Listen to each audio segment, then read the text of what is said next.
आज के वीडियो में हम पढ़ेंगे समाजशास्त्रीय अध्ययन में वस्तुनिष्ठता एवं व्यक्तिनिष्ठता, objectivity and subjectivity in social sciences.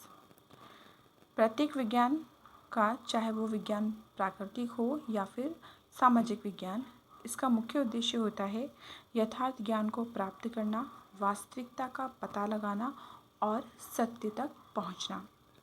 इसके लिए ज़रूरी है कि तथ्यों का हम उसी रूप में पता लगाएं जिस रूप में वे तथ्य वास्तव में हैं।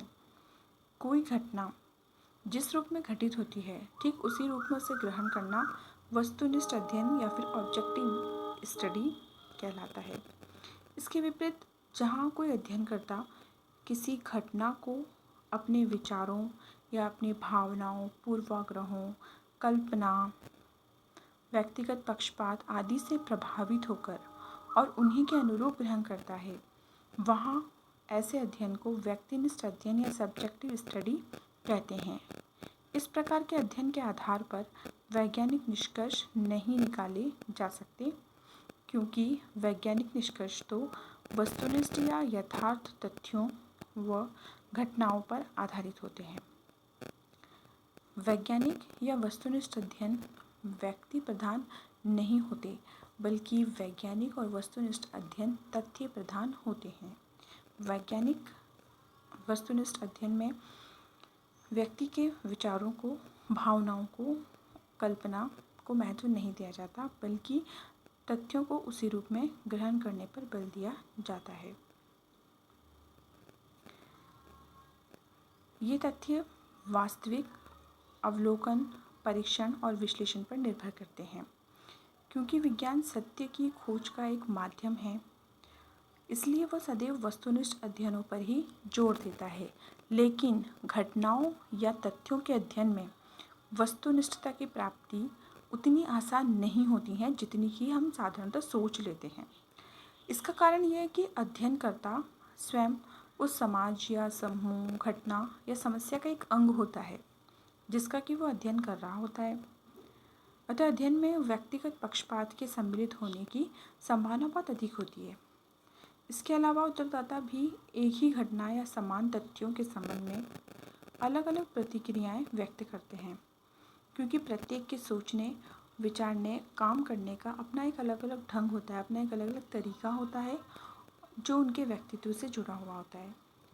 ऐसी स्थिति में एक ही समस्या या घटना के संबंध में वे अपनी अलग अलग सूचनाएं देते हैं और इनमें व्यक्तिगत अभिनति या पक्षपात के आने की काफ़ी संभावना रहती है। इसका कारण ये माना जाता है कि व्यक्ति वर्तमान का अध्ययन अपनी भूतकाल की आँखों से निरीक्षण द्वारा करता है। इसका तात्पर्य यह है कि व्यक्ति के जो भूतकाल के अनुभव हैं, उसका प्रशिक्षण है, उसकी मानसिक या शारीरिक दशा है, उसकी पर्यावरण संबंधी अवस्थाएं जैसे आयु, थकान, तापक्रम आदि उसे किसी घटना को एक विशेष रूप में देखने, समझने और व्यक्त करने को प्रेरित करते हैं। ऐसी दशा में अध्ययन वस्तुनिष्ठ नहीं होता, बल्कि वह अध्ययन व्यक्तिनिष्ठ अध्ययन हो जाता है और इस प्रकार के अध्ययन को हम वैज्ञानिक अध्ययन नहीं कह सकते और ना ही मान सकते हैं। सत्य तक पहुंचने के लिए वैज्ञानिक अध्ययन अत्यंत आवश्यक है और वैज्ञानिक अध्ययन के लिए वस्तुनिष्ठता, ऑब्जेक्टिविटी की प्राप्ति भी बहुत ज़रूरी होती है, अत्यंत आवश्यक है। प्राकृतिक विज्ञानों में वस्तुनिष्ठता प्राप्त करना सरल है, क्योंकि उनकी विषय वस्तु ऐसी होती है जिसे अध्ययनकर्ता के विचार, भावनाएं आदि प्रभावित नहीं कर सकते। उसकी अभिनति या पक्षपात अध्ययन के परिणामों को प्रभावित नहीं कर पाते। इसके विपरीत सामाजिक घटनाओं के अध्ययन में वस्तुनिष्ठ दृष्टिकोण अपनाना या तटस्थ भाव से अवलोकन, परीक्षण और विश्लेषण करना एक बहुत ही कठिन कार्य होता है। सामाजिक घटनाएं जटिल होती हैं, अमूर्त और परिवर्तनशील होती हैं, लेकिन इन सब के बाद भी अध्ययनकर्ता वस्तुनिष्ठ दृष्टिकोण अपनाकर उनका अध्ययन कर सकता है। इसके लिए आवश्यकता इस बात की है कि वह व्यक्तिगत पक्षपात या पूर्वाग्रहों को अध्ययन से पूर्णतः अलग रखे।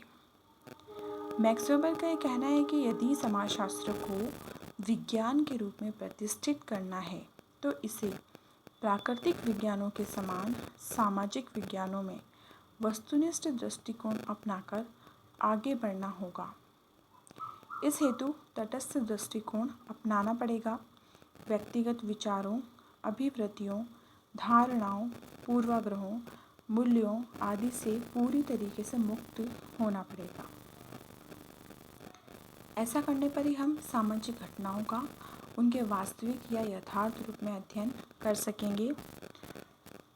अतः वैज्ञानिक अध्ययन के लिए मूल आवश्यकता वस्तुनिष्ठता है।